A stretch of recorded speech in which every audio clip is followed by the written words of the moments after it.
bienvenue et merci beaucoup de nous retrouver donc, sur ce premier webinaire. Je suis ravie de vous accueillir. Excusez-nous pour les petites contraintes de connexion, mais en tout cas, nous sommes bien là, nous sommes bien présents au rendez-vous. Donc, pour ce premier webinaire du travail en question et dont l'objectif est justement ce matin de pouvoir échanger autour des activités et puis des métiers non télétravaillables, donc pour comprendre les projections, pour comprendre les leviers d'attractivité. Donc, très rapidement, moi, je suis Caroline Thibault. Je suis chef de mission donc, au sein de l'Étincelle RH. L'Étincelle RH, dans les grandes lignes, pour comprendre, en fait, c'est une entreprise une entreprise de conseil en recrutement et également en transformation RH. Et donc, on a pour objectif d'accompagner nos clients pour répondre en fait à leurs problématiques organisationnelles et également en termes de compétences.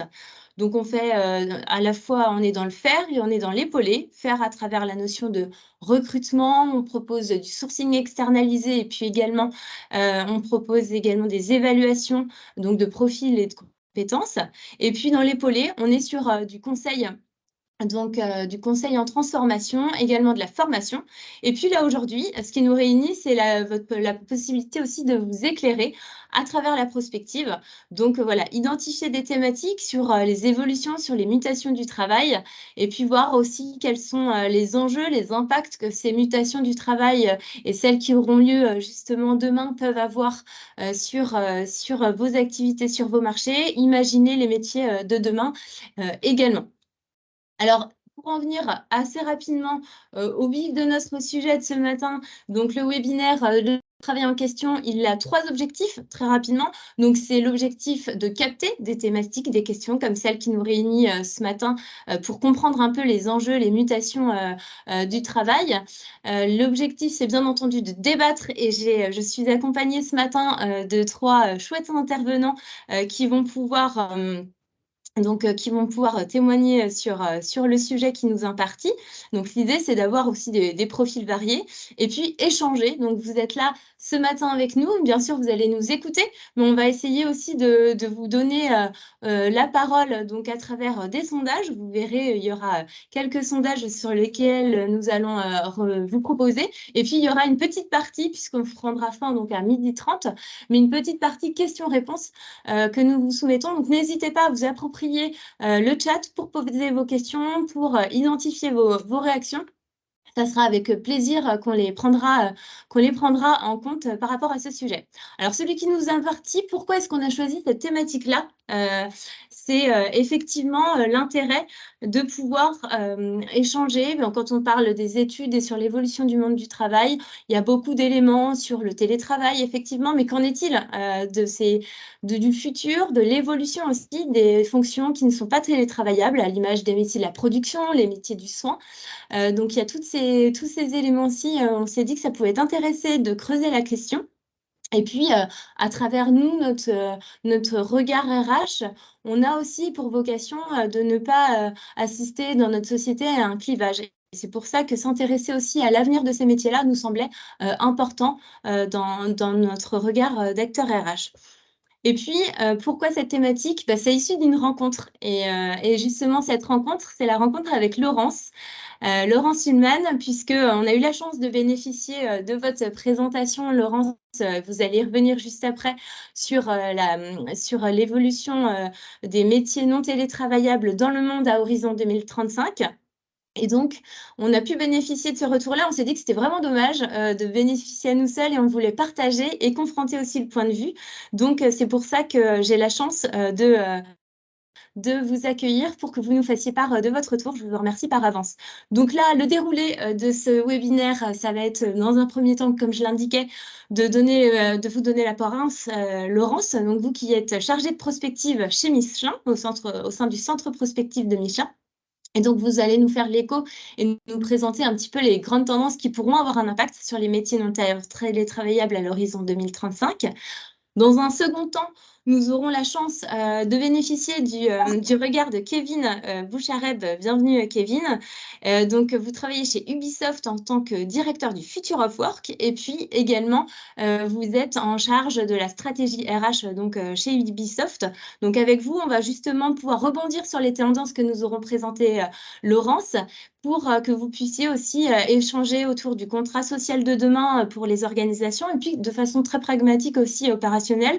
Comment est-ce qu'on opérationnalise les tendances qu'on aura pu constater?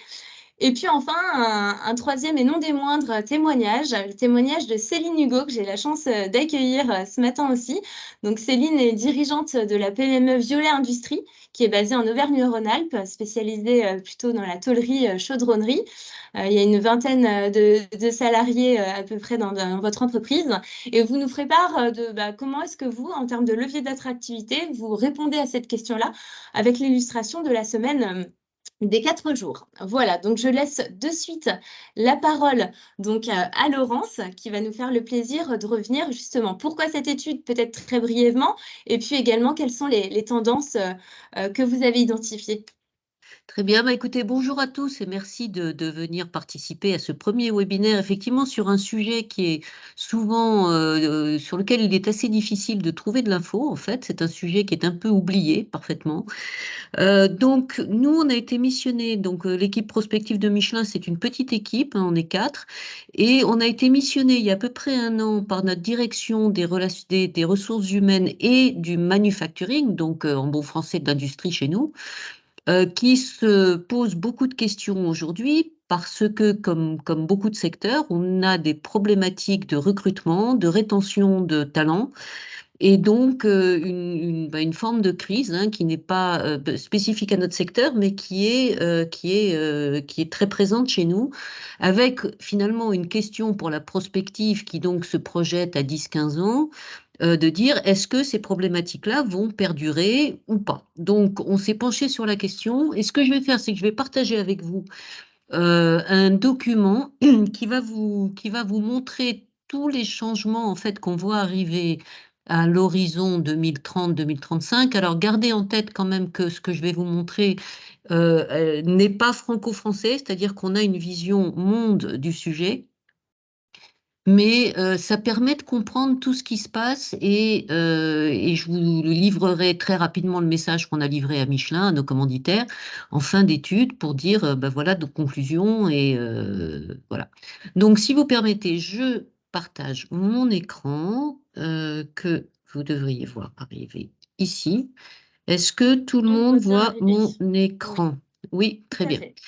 Voilà, donc nous nous sommes intéressés donc au futur des métiers non télétravaillables et vous voyez très rapidement une illustration ici qui est un des outils qu'on a utilisé qui est en fait une image qu'on a fait réaliser par un graphiste sur la base de à quoi ressemble aujourd'hui un atelier Michelin, mais un atelier qui donnerait envie en 2035 à des jeunes de venir travailler chez nous. Donc, je ne vais pas y passer beaucoup de temps parce qu'on a un temps très court, mais c'est un des outils qu'on a choisi d'utiliser. Alors, l'outil que je vais vous présenter, c'est une toile prospective. Donc, très brièvement, on met un sujet au centre de cette toile.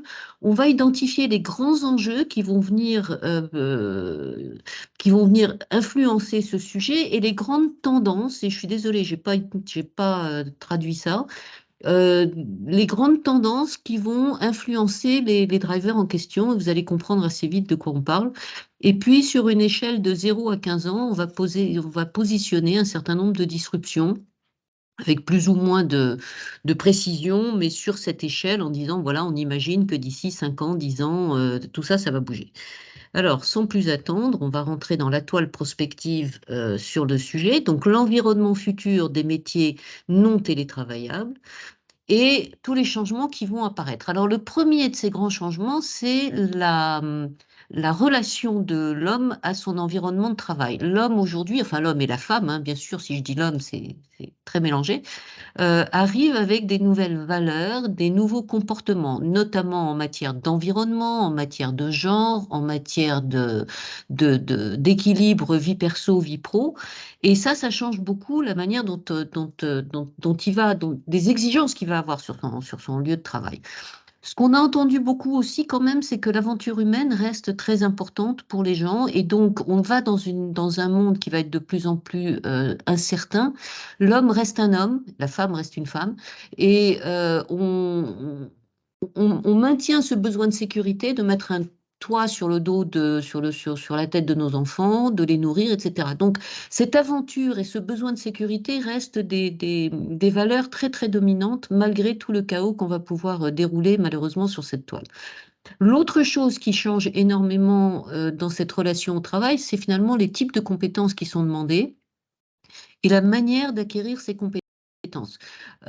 Aujourd'hui, on a la possibilité d'avoir des outils digitaux qui nous permettent des modes d'acquisition de compétences beaucoup plus agiles, beaucoup plus ciblés, souvent moins chers et plus courts, qui permettent d'acquérir ces compétences tout au long de la vie. Et ce fameux mot de tout au long de la vie est important à garder. Ça n'empêche pas que d'ici 2030-2035, on aura encore un assez gros déficit de compétences, puisque on pense que 30 à 40% des travailleurs qui sont aujourd'hui opérationnels auront besoin d'avoir une montée en compétences, ce qu'on appelle dans le jargon le upskilling, reskilling, c'est-à-dire de changer les compétences. Et puis, on va parler de nouvelles personnes qu'il va probablement falloir amener sur le marché du travail et qu'il va falloir former de façon assez différente. Et on y reviendra. La deuxième chose qui bouge de façon très très importante, c'est l'environnement de travail qui lui-même évolue. Il évolue sous plusieurs formes. La première, c'est que tout s'automatise, se digitalise beaucoup. Donc ça a des effets plutôt positifs sur beaucoup de choses, sur la pénibilité notamment, puisqu'on a des outils maintenant qui permettent d'aider dans ces tâches pénibles. Question qui demeure sur la pénibilité mentale, des rythmes imposés par la machine. C'est un sujet qui est en pleine réflexion par beaucoup d'ergonomes et autres spécialistes. Et puis, l'automatisation va permettre aussi d'améliorer, de flexibiliser certains procédés qui aujourd'hui nécessitent une présence humaine tout le temps. Je pense notamment au 3-8 que nous, chez Michelin, dans l'industrie, on pratique beaucoup forcément, et où on va pouvoir compter sur des machines qui auront un petit peu plus d'autonomie et qui permettront peut-être de faire des nuits, peut-être de faire des week-ends, et donc de libérer des travailleurs de ces astreintes sur des horaires déplaisants. L'autre facteur qui va énormément changer l'environnement de travail dans les années qui viennent, ce sont tous les facteurs à la fois géopolitiques et environnementaux. Pourquoi environnementaux? Pour plusieurs raisons. D'abord parce que on va de plus en plus dans la production, notamment, utiliser des matériaux recyclés. Donc, il va y avoir d'abord des usines de recyclage qui vont s'essaimer un petit peu partout sur les territoires. Et puis, ça va changer aussi la nature et le lieu d'où arrivent les intrants pour la fabrication. Donc, est-ce qu'on va vers des usines plus petites, plus locales, etc. Ce sont des questions, je n'ai pas toujours les réponses, mais on voit que ça bouge de ce côté-là et que beaucoup de choses sont en train de se remettre en place. Et puis, bien sûr, les questions de souveraineté, on l'a bien vu avec les crises qu'on vient de passer là, qui aujourd'hui font réfléchir à des relocalisations nécessaires pour s'assurer de certains produits jugés essentiels pour la souveraineté des pays. Donc ça aussi, ça va changer un petit peu et les lieux de production et les modes de production, etc. Et puis des crises, malheureusement, des crises environnementales, comme on en a vu avec le Covid, et puis peut-être des crises géopolitiques, qui vont aussi rendre tous les, enfin, toute la production probablement plus chaotique qu'elle ne l'a été jusqu'à présent dans les années qui viennent, avec peut-être des périodes comme on en a connu avec le Covid, où il va falloir arrêter la production temporairement, la reprendre, etc., etc.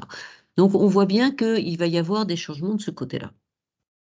Alors tout ça va également jouer, tout ça c'est bien sûr interconnecté de façon très très profonde, hein, mais ça va à la fois créer des nouveaux modèles d'emploi parce que une autre chose qui se passe qui est très très importante, c'est qu'aujourd'hui on a surtout dans nos pays mûrs, des sociétés très vieillissantes. Et donc, ces sociétés vieillissantes, elles vont à la fois sortir des gens des bassins de main-d'œuvre, de l'emploi, et puis elles vont également créer un besoin de services pour les personnes âgées. Donc, ça va à la fois sortir des bras du travail et demander des bras qui vont travailler pour s'occuper des personnes vulnérables. Donc, ça va forcément créer des nouveaux modèles d'emploi sous forme d'ubérisation et autres, hein, pas que, bien sûr, mais ce genre de choses, avec des plateformes d'intermédiation qui vont aider. Et puis, les fameuses crises en stop-go, il va bien falloir aussi gérer les modèles, les types de contrats pour permettre une forme d'agilité, malgré tout, qu'il va falloir réfléchir. Et puis, on voit bien aussi que du fait de cette société vieillissante, des gens qui vont sortir de l'emploi et aussi des problèmes climatiques qui vont arriver dans le monde, les migrations ne sont pas prêtes de s'arrêter. Quoi qu'on en pense et quelle que soit l'opinion qu'on ait sur le sujet, il va y avoir des gens qui vont venir frapper à nos portes parce que la vie chez eux deviendra de plus en plus impossible. Et donc, en plus, comme nous, on est des sociétés vieillissantes, que beaucoup des pays qui vont être impactés sont plutôt des pays jeunes, on risque d'avoir quand même des bassins de main-d'œuvre disponibles et potentiels parmi ces populations, soit en allant chez eux, soit en les faisant venir chez nous, mais qui vont potentiellement pouvoir répondre à nos besoins de ce côté-là. Et on le voit bien d'ailleurs, quand M. Macron parle de visa pour les métiers en tension, on est quand même déjà dans un début de ce raisonnement. Et enfin, dernier, tous ces enjeux, tous ces drivers vont amener à repenser de façon très très importante, à la fois du point de vue des institutions et du dialogue social, la manière de réfléchir le cadre de l'emploi et ses conditions, et donc avec des besoins de revalorisation à la fois salariale et d'image d'un certain nombre de métiers, ça on le voit quand même beaucoup et c'est en train d'arriver maintenant. Et puis, surtout pour les entreprises, vraiment de commencer à réfléchir de façon très différente, se reposer beaucoup de questions sur la manière d'attirer, d'engager les employés potentiels dans le Mmh. futur et finalement comment se repenser dans cet environnement qui est complètement en mouvance et qui est aujourd'hui loin d'avoir fini sa mutation, qui est en pleine mutation, mais donc à réfléchir en se servant de toutes ces possibilités digitales et d'automatisation notamment, mais pas que, pour finalement donner aux gens un petit peu plus ce qu'ils veulent, donc customiser les horaires, les personnaliser, éventuellement imaginer des formes de sécurité dans un monde dont on a dit et dont on sait qu'il va être de plus en plus incertain et compliqué. Donc voilà, il y a toutes sortes de questions qui se posent autour de ça. Et comme je sais que je n'ai que 10 minutes, je vais arrêter. Vous avez plusieurs éléments sur cette toile en plus qui viennent compléter ça. Donc c'est un grand panorama que je vous ai livré rapidement et qui vous donne l'environnement dans lequel ces métiers non télétravaillables vont devoir évoluer dans les 10-15 ans qui viennent, à une échelle, encore une fois, mondiale, mais dont bien sûr la France participe. Et Très je bien, vais, voilà, parfait, merci. Merci j'espère beaucoup, que j'ai tenu mon temps, Caroline. Laurence, oui, oui, merci. Je vais justement vous parler de l'ère de la customisation et puis le fait de repenser le contrat social de l'entreprise. Je vais justement sur ce point solliciter donc Kevin. En parallèle, vous avez un petit sondage, n'hésitez pas à y répondre en parallèle dans le chat. Kevin, justement, sur toutes les tendances qu'ont présentées Laurence, quel est votre retour et puis surtout comment repenser demain le contrat social aussi des organisations? Quel est votre point de vue? Alors bonjour à tous, merci beaucoup Laurence, hein. C'est la deuxième fois que j'entends Laurence sur ce sujet et je suis toujours aussi passionné, donc bravo pour ça parce que c'est très difficile à faire cet exercice et je suis vraiment ravi de l'avoir revu. Alors déjà, je voudrais introduire mon propos en disant que le télétravail, contrairement à ce qu'on a pu dire ou penser, n'est pas l'alpha et l'oméga des aspirations, les nouvelles aspirations au travail. Et je dis ça en parlant pour Ubisoft. qui est une entreprise dont quasiment tous les métiers sont télétravail. C'est ça. Donc, une de mes premières missions, ça a été d'implémenter un format de télétravail. Et donc, je peux vous le dire, en étant in vivo dans le sujet, non, ça ne résout pas tout, et certainement pas les problématiques d'engagement et les aspirations à la liberté, à la responsabilisation qui sous-tendent en fait ce mouvement-là. Donc, c'est pour ça que le travail que Laurence a effectué en prospective, il est important. C'est parce que le télétravail, en fait, c'est un symptôme. Certes très puissant, mais d'une réelle aspiration en fait à reprendre son destin en main, et c'est ça qui se joue derrière tout ça. Une aspiration à la liberté, je l'ai dit, à la responsabilisation. Et donc ça, c'est un mouvement, je dirais, positif. Mais de l'autre côté, il y a un mouvement un petit peu plus cru et sur lequel j'aime bien m'exprimer, qui est aussi un démonstrateur, je pense, du rejet des attributs traditionnels de la subordination au travail. Et je pense notamment au présentéisme, au management oppressant, à la prescription des horaires, prescription des lieux, prescription des modalités d'action, comme si finalement les employés étaient des enfants à qui il faudrait dire tout et n'importe quoi. Finalement, ce rapport de contraint à la subordination est consubstantiel en fait au salariat et a été traité comme tel dans une forme de néopaternalisme qu'on voit tous et qui est fortement condamné par les nouveaux entrants sur le marché du travail, mais pas que.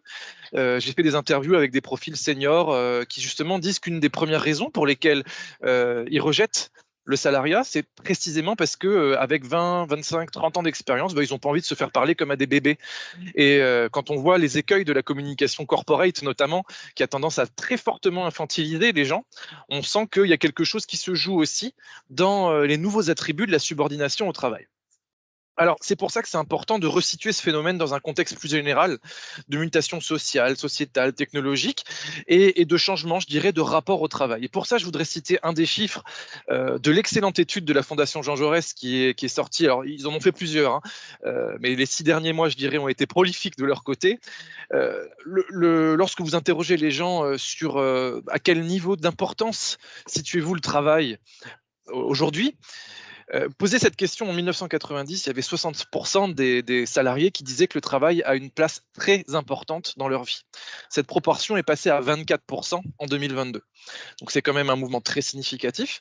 Par contre, ils sont toujours une part importante de personnes à dire que le travail a une place justement importante dans leur vie, mais pas très importante. Donc il y a un mouvement de relativisation de la place du travail dans la vie et surtout une volonté d'équilibre vis-à-vis des autres sphères de la vie. Et d'ailleurs, les attributs de la réussite ont eux aussi changé. On voit que avoir une vie réussie aujourd'hui, et ça revient systématiquement dans les interviews que je mène, c'est plus nécessairement s'inscrire dans ce modèle, vous savez, que les Américains appelaient le workaholic, c'est-à-dire passer toute sa vie au travail et puis finalement partir en vacances, voir sa famille, voir ses amis quand on a le temps. Non, c'est vraiment choisir d'équilibrer tout ça volontairement. Et donc, en tant qu'employeur, ça nous oblige aussi, forcément, à repenser comment nous, on propose finalement un environnement de travail qui permette cet équilibre. Alors justement, comment est-ce qu'on peut repenser ce contrat social et qui plus est, au regard de la thématique qui nous incombe pour des activités et des métiers non télétravaillables, comment est-ce que vous percevez, Kevin, les choses justement sur cette question du contrat social?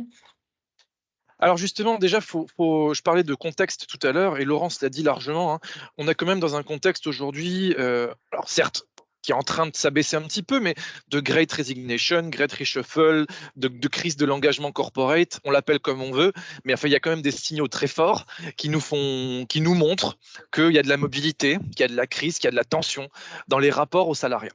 Donc effectivement, ça nous oblige en tant qu'employeur à repenser les leviers d'attraction, de rétention et d'engagement pour être cohérent d'une part, mais aussi juste pour survivre. Je représente le secteur de la tech. Le secteur de la tech est clairement dans une situation aujourd'hui qui se bat pour des profils très spécialisés sur des métiers de niche, où on a 500, 600 personnes dans le monde entier qui peuvent opérer un même métier. Si on n'est pas capable de les recruter et de les fidéliser, ces profils-là, on meurt. Donc juste, c'est une obligation aujourd'hui. Et c'est très important de positionner le débat à ce niveau-là. Ce n'est pas simplement une logique cosmétique ou de corporate responsibility, c'est juste un enjeu de survie.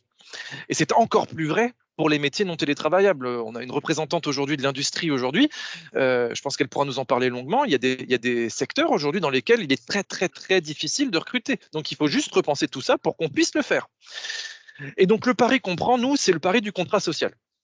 c'est de se dire que il faut qu'on s'inspire un petit peu des pratiques des indépendants, puisqu'on voit que il y a quand même un déplacement, alors qui n'est pas massif, mais qui est quand même important et qui est exponentiel, du salariat vers l'indépendance ou vers l'entrepreneuriat, précisément pour ces raisons de vocation à la liberté et de se dire comment je peux finalement décider de mon destin. Et donc, comment on peut s'inspirer de ça pour offrir plus de flexibilité, plus de responsabilité et plus de responsabilisation, je dirais, en général, sans rogner sur la sécurité qui est offerte par le salariat. Et donc, c'est là, en fait, on revient à un vieux débat en philosophie, vous le savez bien, toute action que vous prenez pour augmenter votre liberté va nécessairement impacter votre sécurité, et toute action que vous allez prendre pour augmenter votre sécurité va impacter votre niveau de liberté. Moi, je postule pour une troisième voie, qui est une tentative de Pardon? Quelle est-elle justement, cette troisième voie? Justement, qui est une tentative de réconcilier les deux mondes en disant que on va essayer de supprimer un certain nombre d'attributs, je dirais, rigides de la subordination, en faisant confiance à ces équipes. Et je vais vous déployer un petit peu ce corpus-là dans quelques instants, pour justement essayer d'avoir un peu le meilleur des deux mondes. Alors, je sais que c'est une utopie, hein, j'en ai parfaitement conscience, mais en tout cas, c'est un peu la direction dans laquelle on souhaite aller. Alors, si vous me le permettez, justement, je vais vous donner quelques-uns de ces attributs, en tout cas les pistes de réflexion ou les grands concepts qui sont à l'œuvre quand on cherche à faire cet exercice. Et d'abord, c'est de repenser la subordination en tant que telle et les rapports verticaux au travail vers moins de contrôle, plus de confiance, plus de coaching. Dit comme ça paraît être des vœux pieux et assez évidents. Dans les faits, c'est beaucoup plus compliqué. Quand vous avez une ligne managériale qui a été formée justement à créer du reporting, à créer de la règle et à faire vivre de la règle, faire switcher finalement cet état d'esprit vers quelque chose de différent, ça prend du temps, c'est compliqué, et ça peut même créer des débats internes chez les personnes qui le vivent et chez les personnes en situation de management qui sont très compliqués à gérer. Avec d'un côté un enjeu de reporting qui reste là, et un enjeu de productivité qui est important, et puis de l'autre, une tension justement à la responsabilisation. Donc là-dessus, il faut investir massivement, bien sûr, dans la formation, et puis avoir une haute direction qui se mouille là-dedans, et qui crée l'exemple. Et qui dit, on va changer, et ça commence d'abord par nous. On dit toujours que le poisson est pourri par la tête, c'est aussi vrai dans l'autre sens. Deuxième principe, associer directement les équipes au choix de leur mode de gestion et d'organisation. On a trop souvent tendance, et c'est particulièrement vrai en France, à cette tentation, à la centralisation et à penser que finalement c'est le top management qui, omniscient qu'il est, saura décider pour les équipes à 5, 6, 10, 18 niveaux hiérarchiques en dessous, ce qui est bon pour elles. C'est une aberration absolue. Et donc, plus on sera capable de décentraliser cette décision, et plus, a priori, on sera capable de prendre des bonnes décisions. Puis, il a été également démontré que toute personne qui décide pour elle et son équipe des attributs de son destin, plus on aura tendance à la responsabiliser et donc à avoir le mieux aussi de son engagement au travail. Troisièmement, accueillir le besoin de flexibilité, notamment temporelle ou de mission, avec bienveillance. Quand on a quelqu'un qui vient nous voir et qui nous explique que pour plein de raisons, qu'elles soient personnelles ou professionnelles, il y a besoin de flexibiliser les temps de travail, les modalités d'action, de disposer d'un poste de travail adapté, etc. En fait, il ne faut pas voir ça comme une contrainte. Il faut voir ça comme un appel qui permettra justement au contraire d'augmenter encore plus finalement le niveau d'engagement et de productivité de la personne qui fait appel à nous. Le pire, c'est quand quelqu'un ne fait pas appel à nous. Ça veut dire qu'il est déjà dans une situation de désengagement. Donc au contraire, il faut accueillir ça avec bienveillance et puis voir ce qu'il est raisonnable de faire. On va peut-être pas être capable d'agir sur tout, mais en tout cas d'engager cette discussion de manière franche et entière. Et puis, dernièrement, donner à voir et accélérer les opportunités d'apprentissage et de mobilité. C'est particulièrement vrai pour les métiers non télétravaillables. Lorsqu'on est capable de faire télétravailler nos salariés, on a des possibilités de flexibilisation qui sont assez importantes. Lorsqu'on n'a pas accès à ça, une des choses les plus importantes à faire, et je vous dis ça avec ma casquette d'ancien d'accord, hein. J'ai travaillé dans le monde de l'hôtellerie pendant plus d'1 an et demi. On a des personnels qui sont précisément dans cette logique-là, et un des sujets qui est le plus important pour eux, c'est de savoir justement qu'est-ce qu'ils vont pouvoir faire dans le futur, comment ils vont pouvoir se développer, qu'est-ce qu'ils vont pouvoir apprendre. Et donc, il est de notre responsabilité, évidemment, en tant qu'employeur, de donner ça à voir, et puis aussi d'accélérer les opportunités de mobilité, hein. La moyenne qui est de 3 ans, 4 ans avant de pouvoir prétendre à un poste, un nouveau poste, qui d'ailleurs se joue souvent dans une logique verticale et a priori complètement périmée. Il faut être capable de faire bouger les équipes beaucoup plus rapidement et pourquoi pas de manière horizontale.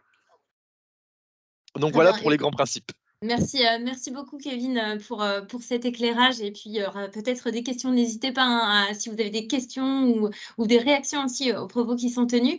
Justement, vous parlez de l'importance de la flexibilité à amener pour les collaborateurs. Céline, justement, vous qui êtes dirigeante d'une PME industrielle, cette question de la flexibilité et puis aussi des leviers d'engagement, vous l'avez appréhendé sous l'angle notamment du test and learn avec la semaine des 4 jours. Est-ce que vous pouvez peut-être d'une part très rapidement réagir par rapport à ce qui a été dit et puis surtout nous présenter votre initiative? Oui, bien sûr. Alors effectivement, on apprend en marchant. Notre entreprise est donc une entreprise industrielle qui a un grand atelier de 6 000 m² et quand est venu l'hiver et que le gouvernement a demandé aux entreprises de faire des économies d'énergie, eh bien, on s'est dit qu'on n'allait pas baisser, encore de quelques degrés le chauffage, chaque jour, mais plutôt, s'orienter vers une solution de semaine de 4 jours, pour être, plus efficace. Donc c'était en fait l'élément déclencheur, ce qui fait qu'aujourd'hui je témoigne de cela, mais c'est tout récent. On a commencé au 1er novembre. C'est pour ça qu'on apprend réellement en marchant parce qu'aujourd'hui on n'a pas encore de vision arrêtée sur la question. On va rester jusqu'à fin mars en semaine de 4 jours, du lundi au jeudi donc. Et ensuite l'objectif est de reprendre en semaine à 4 jours, mais un horaire lissé et une ouverture de l'entreprise quand même sur 5 jours. Voilà, ce qui sera plus soumis aux contraintes de chauffage, mais quand les gens ont commencé à goûter à la semaine de 4 jours, a priori, ils ne sont pas forcément motivés pour revenir à 5 jours. Donc, on est en train de travailler en ce moment sur la mise en place de la semaine à 4 jours, mais sur quand même une ouverture faciale de l'entreprise de 5 jours. Moi, je retiens des différents exposés là, de Laurence et de Kevin, énormément de paradoxes et qu'on voit au quotidien et sûrement encore plus dans les métiers non télétravaillables. C'est j'ai besoin de liberté, mais en même temps de sécurité. J'ai besoin de flexibilité, mais il me faut quand même mon équilibre entre vie pro et vie perso. Donc, je dois aller chercher mes enfants à 16 heures. Voilà. Donc, c'est assez compliqué parce qu'on a l'impression quand même de devoir surmonter des paradoxes qui sont quand même très importants. Donc, on s'est dit qu'il fallait qu'on soit capable de proposer alors quasiment un programme sur mesure pour chacun. C'est facile de le faire à 20, c'est sûrement plus difficile de le faire dans les très grandes organisations. Donc aujourd'hui, on est sur un système où donc, la personne va travailler donc 4 jours, va définir les jours sur lesquels il va se positionner dans la semaine. Donc, il a en fait un jour de break au choix, à la carte, dans sa semaine. Et puis, avec ça, on doit en fait composer avec l'agilité qu'on doit avoir dans une petite entreprise pour pouvoir servir nos clients au fil de l'eau. Enfin, d'ailleurs, je pense que l'agilité, elle est dans toutes les entreprises. Mais enfin, elle est requise dans toutes les entreprises, mais c'est quand même la force des petites. Donc nous, ça, il faut absolument pas qu'on perde cet atout-là. Voilà. Cette agilité aussi. Justement, comment est-ce que vous y êtes pris en termes de droit du travail aussi, et puis plus spécifiquement sur la question aussi des heures supplémentaires. Enfin, comment est-ce que ça se passe de façon très concrète et pragmatique aussi pour vos collaborateurs sur cette mise en place? Alors nous, l'horaire historique de l'entreprise, c'est 38h50. Donc aujourd'hui, on est parti sur une annualisation du temps de travail. Aujourd'hui, on pense que faire plus que 9 heures par jour, ça commence à être quand même très fatigant. Donc aujourd'hui, on s'est mis un peu une ligne rouge, ne pas dépasser 9 heures. Donc 4 fois 9, 36. On est à 38,50 par semaine. Ça veut dire qu'en fait, on va avoir quelques semaines où on va récupérer nos 2h30 que l'on n'a pas quand on fait la semaine de 4 jours. Donc, on fera quelques semaines à 5 jours sur du coup, des 5 fois 9 heures. sachant qu'on a quand même des contraintes dans la métallurgie de ne pas pouvoir faire plus de X semaines consécutives à 45 heures. De toute façon, a priori, on les fera en alterné entre les semaines paires et impaires sur les mois hors hiver, entre le 1er avril et le 31 octobre. Voilà, donc horaire lycée avec une annualisation du temps de travail et donc un accord préalable avec notre CSE. Et ce qui est assez intéressant à travers ce que vous nous témoignez, Céline, c'est que ça amène à penser aussi la saisonnalité. On parlait tout à l'heure d'adaptation du contrat de travail, mais on le voit aussi à l'échelle en fait de l'organisation avec cette question de saisonnalité de l'entreprise, emprunt avec les questions des flexibilités, et puis aussi par rapport aux contraintes macroéconomiques, comme vous le disiez, par rapport à la consommation énergétique de l'entreprise. Comment est-ce que vous avez fait, puisqu'il y a toute cette dimension humaine aussi pour solliciter, même si vous l'avez dit tout à l'heure, ils étaient plutôt enclins. Quels sont déjà les premiers retours des collaborateurs que vous pouvez avoir? Qu'est-ce que vous pouvez nous souligner par rapport à ça? Alors, au préalable, on a vraiment questionné chaque collaborateur de façon individuelle. Donc, c'est sûr que ça a pris un petit peu de temps, mais on ne voulait vraiment pas qu'il y ait un effet de masse avec des influenceurs, comme ça se produit souvent quand on fait des réunions du personnel avec, sûr. entre guillemets, des grandes gueules. Donc là, on a vraiment questionné en tête-à-tête chacun, à la fois sur les horaires, sur la pause du midi, puisque du coup, on a quand même réduit un petit peu la pause du midi, les contraintes que certains pouvaient avoir justement d'aller chercher les enfants à l'école, parce qu'en fait, nous, donc, on a globalement plutôt un public masculin. C'est vraiment pas une volonté. On aimerait bien avoir plus de femmes, mais il n'y a pas énormément de femmes qui sont dans la métallerie-serrurerie ou la chaudronnerie aujourd'hui, mais c'est un appel au peuple. Donc aujourd'hui, globalement, les papas vont chercher les enfants à l'école le soir, mais par contre, le matin, ils commencent à 6h30, donc bien évidemment, les enfants dorment encore. Donc, c'est quand même une contrainte forte qu'on a pris en compte de pouvoir terminer à 16h, surtout ne pas déborder pour qu'on laisse la possibilité aux papas d'aller chercher les enfants. Sinon, donc, les contrats n'ont pas été modifiés en tant que tels, puisqu'on est toujours sur une moyenne hebdomadaire de 38h50. C'est simplement un CSE avec un accord d'annualisation du temps de travail, mais validé par le CSE. Voilà. Pas de modification de chaque contrat individuel. Voilà. D'accord. Est-ce qu'il y a d'autres enjeux aussi de flexibilité en complément de la semaine de 4 jours que vous imaginez au sein de l'entreprise ou des points d'attention sur lesquels vous êtes sensible aussi par rapport à cette question aussi de l'avenir aussi des professions au sein de votre structure? Il y a 2 choses qu'on commence à percevoir là après un peu plus de 3 mois d'expérience. C'est quel va être l'impact de la fatigue? Je pense surtout de la fatigue type TMS. On a parlé tout à l'heure de la pénibilité mentale. C'est vrai que quand on travaille des très longues journées, peut-être que le cerveau a du mal à décompresser entre 2 jours. Ça, pour l'instant, j'ai pas encore d'idée arrêtée dessus, mais c'est quand même quelque chose auquel on fait attention parce que on jongle en permanence sur les différents OF de fabrication, etc. Donc, c'est quand même fatigant pour nos gens, hein.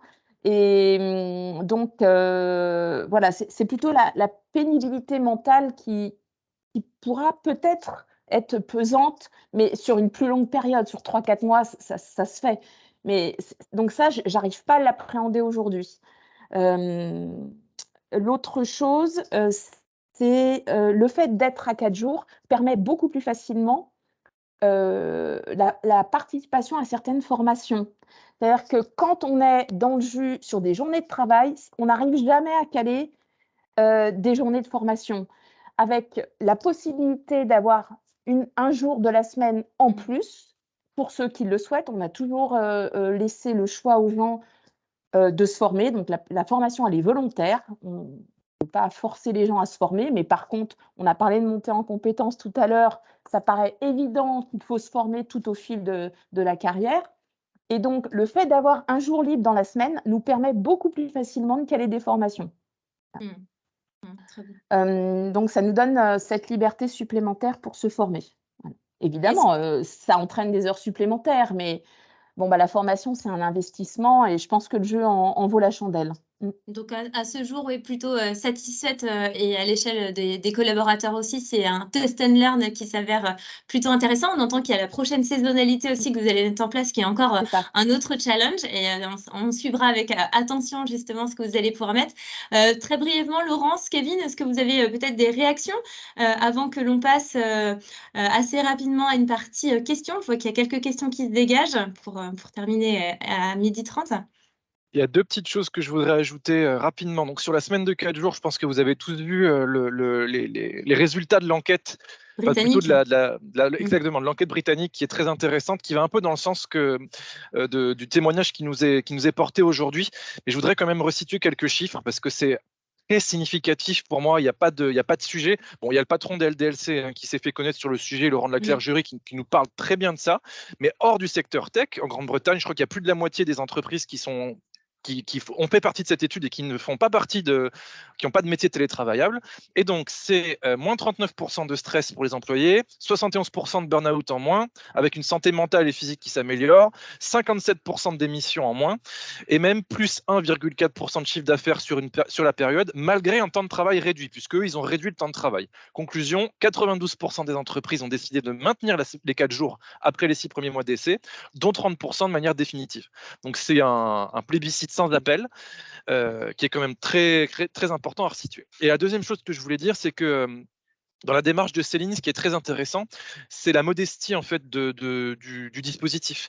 Elle accepte de ne pas tout savoir, elle accepte de prendre une décision qui peut paraître un peu radicale dans les modes d'organisation en disant on ne sait pas trop, donc on va tester. Et en fait, ça c'est très courageux, surtout en France, parce que c'est absolument antithétique du mode d'organisation en particulier des grandes entreprises en général, qui postulent que on met des sachants dans une salle, des cerveaux brillants pendant 6 mois, 8 mois, 10 mois, 12 mois, qui parlent très bien entre eux, qui font plein de slides PowerPoint en caractère 2 et qui font circuler ça à tout le monde. Et puis au bout d'un an, ils accouchent d'un projet qui censé être parfait, mais qui est complètement en décalage avec la réalité et qui parfois du coup achoppe précisément parce qu'il n'est pas suffisamment flexible et qu'il n'a pas fait la preuve de son expérimentation réelle, si j'ose dire. Donc ce que j'aime dans ce dispositif, c'est qu'il y a une idée qui surgit, on dit pourquoi pas, on va la tester et puis on verra ce qui se passe. Et c'est le meilleur moyen de faire évoluer les dispositifs en incluant les salariés dans la solution et en les faisant prendre compte en considération eux-mêmes finalement des avantages et des inconvénients des solutions, ce qui est beaucoup plus pratique aussi pour le dialogue social. Parce qu'en ayant des salariés qui sont partie prenante du dispositif, on crée de l'adhésion et on crée de l'engagement et on crée de la responsabilisation. Donc je voulais vraiment insister là-dessus parce que le dispositif est vraiment excellent de ce point de vue-là. Et nous, chez Ubisoft, on le déploie aussi de cette façon sur tous les sujets qui nous concernent.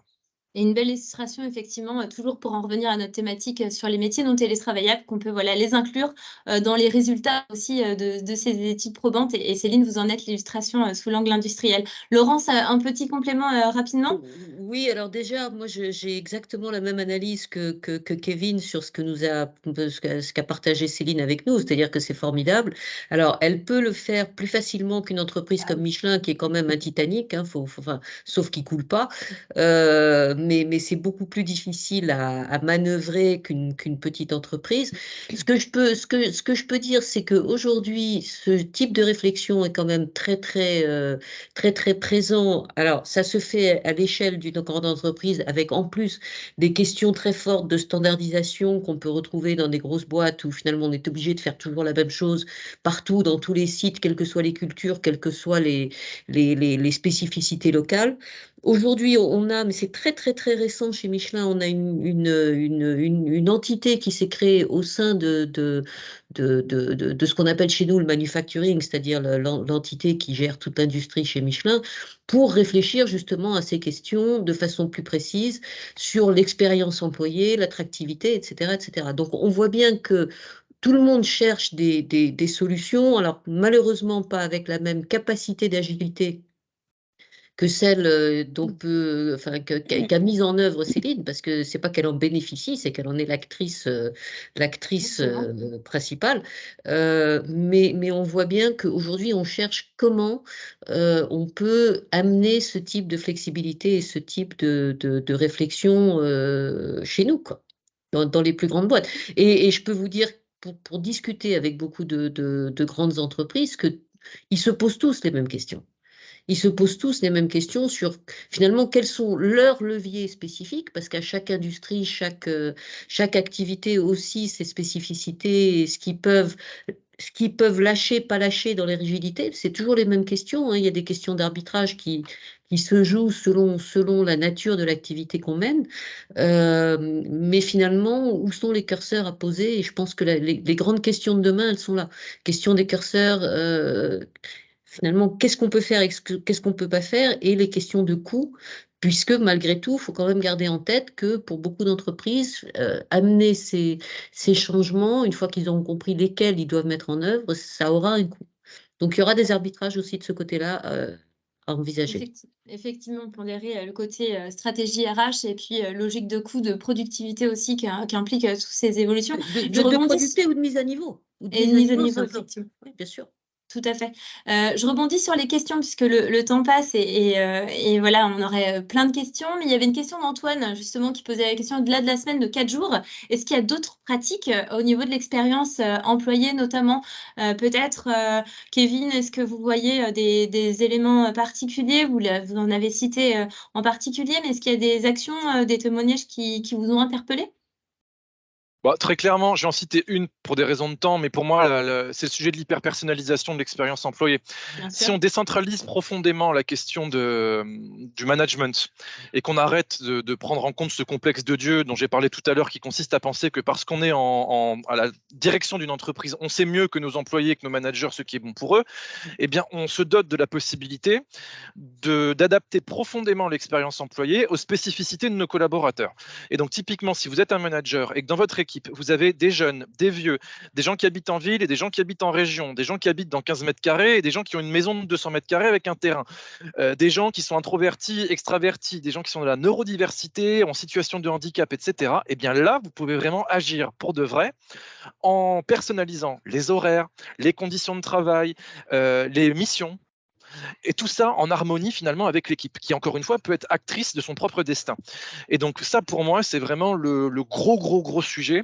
Et je pense qu'on peut retenir beaucoup de collaborateurs qui peuvent être frustrés par ailleurs par d'autres aspects de l'expérience employée si on est capable de leur proposer des options de personnalisation. Donc ça, pour moi, c'est le sujet le plus important que je voulais citer aujourd'hui. Et intégrer effectivement dans la logique de contrat social que vous évoquiez précédemment. Merci pour cet Absolument. éclairage. Merci pour cet éclairage. Laurence, est-ce qu'à travers votre veille, vous percevez aussi, vous, de votre côté, des bonnes pratiques ou autres au-delà de chez Michelin? Est-ce qu'il y a des sujets qui vous interpellent peut-être tout spécifiquement? Des bonnes pratiques, je pense qu'il y en a beaucoup et partout. C'est vrai que, bon, moi, c'est vrai que je me suis concentrée aussi sur les problématiques Michelin. Donc aujourd'hui, j'ai pas envie de rentrer dans cette discussion sur les bonnes pratiques parce que je pense que Kevin, Céline en ont présenté pas mal Bien sur la sûr. semaine de 15 jours. Nous, chez nous, on a ce qu'on appelle la responsabilisation qui tend à aider les équipes à justement gérer leur rythme, etc. Mais ça a beaucoup de limites encore chez nous. Mais pour moi, déjà, une bonne pratique, c'est déjà de prendre conscience du problème et de commencer à réfléchir au type de solutions possibles. Et je pense que la première des bonnes pratiques, finalement, elle est là. De dire, ce n'est plus le monde d'hier, c'est vraiment aujourd'hui des nouvelles données qui rentrent dans l'équation. Comment est-ce qu'on en tient compte et comment est-ce qu'on utilise les outils qu'on a à disposition, et notamment les outils digitaux qui permettent de flexibiliser beaucoup de choses, qui peuvent aider énormément à mettre en place cette hyper-flexibilisation pour pouvoir avancer dans le sens, encore une fois, nécessaire pour chaque activité et chaque type d'entreprise. Puisque ça va être que des cas spécifiques. L'important, c'est de prendre la mesure du problème et d'aller chercher des solutions qui ont du sens dans l'environnement discuté. D'où l'impact effectivement de reconsidérer aussi individuellement via l'hyperpersonnalisation, mais dans une logique collective, comme vous l'indiquez, Kevin. Je crois, Kevin, que vous devez nous quitter à 12h30. Je vous remercie pour votre Tout à fait. présence, pour intervention. Et puis, s'il y a d'autres questions, n'hésitez pas à contacter directement Kevin ou à revenir vers nous pour lui poser d'autres questions. Merci à vous. Céline, Exactement. si Si jamais... le débat s'enrichit, n'hésitez pas dans le chat et à transmettre vos questions à Caroline. Je me Voilà. ferai un plaisir de vous répondre. En tout cas, Laurence, Céline, c'était un plaisir de vous entendre de nouveau. Merci, Kevin. Et à Merci. l'audience qui est présente, ravi de vous avoir digitalement connu. Je vous souhaite une excellente journée. Au revoir. Merci, Bonne journée merci à vous. beaucoup.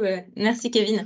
Laurent, Céline, il y avait une petite question qui était posée aussi, si c'est possible d'y répondre, sur l'accord d'entreprise. Anne-Sophie posait la question, est-ce que l'accord d'entreprise suffit ou est-ce qu'il y a des avenants individuels qui ont été signés justement par rapport à la mise en place de cette semaine de 4 jours? Oui, j'y ai répondu tout à l'heure. Donc, on n'a pas fait de contrat individuel, d'avenant de contrat individuel, hein. Simplement, accord CSE, puis accord d'annualisation du temps de travail. Voilà. Voilà. Ce sur quoi je voulais revenir très vite, c'est qu'on parle d'aventure humaine, on parle de flexibilité. Je pense qu'il y a une taille d'entreprise, à mon avis. Laurence doit avoir des idées sur la question. J'imagine assez mal comment, au-delà de 150, 200 personnes, on peut avoir cette flexibilité, cette agilité dans une entreprise avec cette hyper-personnalisation dont on a parlé. Il y a peut-être aujourd'hui une taille d'entreprise sur laquelle, au-delà, on ne peut pas travailler parce que c'est plus assez rapide, c'est plus assez souple, c'est plus assez adaptable. Voilà. Oui, je vous rejoins, Céline, là-dessus. Je pense que autant je suis absolument convaincue qu'il y a beaucoup de choses à faire, même au niveau d'une très grande entreprise comme chez nous, autant cette hyper flexibilisation, elle est probablement très compliquée. En tout cas, voilà, on ne pourra pas la faire sur tous les plans, très vraisemblablement, mais ça ne nous empêche pas de chercher et ça ne nous empêche pas non plus voilà, de réfléchir encore une fois finalement, qu'est-ce qui est potentiellement customisable et qu'est-ce qui n'est vraiment pas pour tout un tas de raisons, parce qu'on en a des raisons pour ça. Effectivement, et c'est vrai qu'au sein de l'étincelle RH, quand on accompagne nos clients, on fait le constat que cette question de l'hyper-personnalisation, elle nous est posée. Ça passe par la visibilité en termes de marque employeur, d'identité, de redonner du sens aussi. Et puis, comment répondre et fidéliser aussi les talents qui sont au sein de l'entreprise. Et c'était une bonne illustration. Juste pour finir, je vais partager justement la petite synthèse pour ceux qui nous auraient du coup rejoints en cours de route. Donc là, les éléments, donc Laurence, effectivement, à travers votre étude, vous êtes revenu sur les tendances futures qui pourront avoir un impact sur le télétravail, sur les métiers non télétravaillables, pardon. On voit la question du rapport au travail qui est en pleine mutation, effectivement. La question aussi de l'environnement, du genre, enfin tous ces sujets-là que vous avez évoqués. Les lieux de production aussi qui sont en train d'évoluer et qui ont un impact aussi et qui auront un impact non négligeable sur ces métiers non télétravaillables. Vous nous avez parlé aussi des réflexions autour de l'automatisation qui peut amener justement de plus en plus de flexibilité, de repenser aussi les formes donc, de contrat de travail, s'adapter aussi, et ça je note, à la logique du stop and go. On a vécu des crises ces dernières années, mais mine de rien, il faut que les entreprises et les organisations, dans l'accompagnement de leurs collaborateurs, se préparent à ces axes-ci. Et puis, globalement, faire le constat aussi que l'offre et la demande se rencontrent de moins en moins. Et donc, c'est plus aussi aux employeurs. C'est un peu le message clé aussi, je crois, de votre étude. Non, là, pour le coup, non, au contraire, l'offre et la demande se rencontrent plus.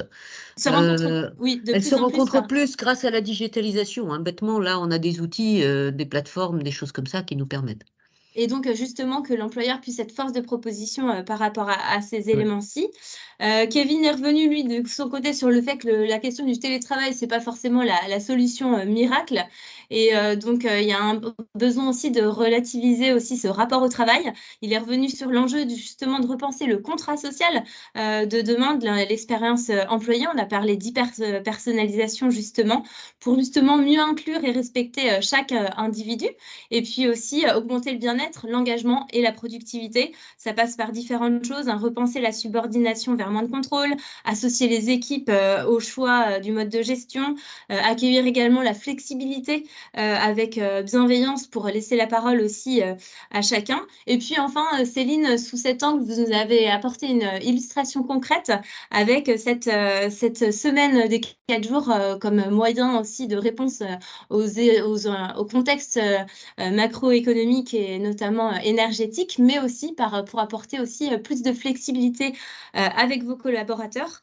Donc, merci beaucoup pour tous ces témoignages par rapport à ces illustrations sur ces thématiques-là. Donc, je vous remercie beaucoup pour la présence de chacun et chacune donc, à ce webinaire. J'espère que c'était donc un premier webinaire sur cette série, donc le travail en question. N'hésitez pas surtout à revenir vers nous par rapport à tout ce que l'on a pu présenter ce matin. Je me ferai écho auprès de nos intervenants avec grand plaisir. Et puis, si vous avez justement vous aussi des questions pour ouvrir ces regards donc, à ce sujet, sachez que ce webinaire donc, sera diffusé en replay, donc vous pouvez en bénéficier effectivement. En tout cas, toute l'équipe de l'Étincelle RH vous donne rendez-vous sur les prochains numéros. Et puis encore un grand merci à vous Laurence, à vous Céline, Kevin également qui a dû nous quitter, et puis surtout à vous qui êtes derrière votre écran, qui nous avez suivis. J'espère que vous en tirez plein de pistes concrètes pour avancer sur ces sujets. Merci beaucoup. Et très bonne journée à tous. Bonne Merci journée. beaucoup. Merci à vous. Merci. Au revoir. Au revoir. Au revoir, Bonne bonne journée.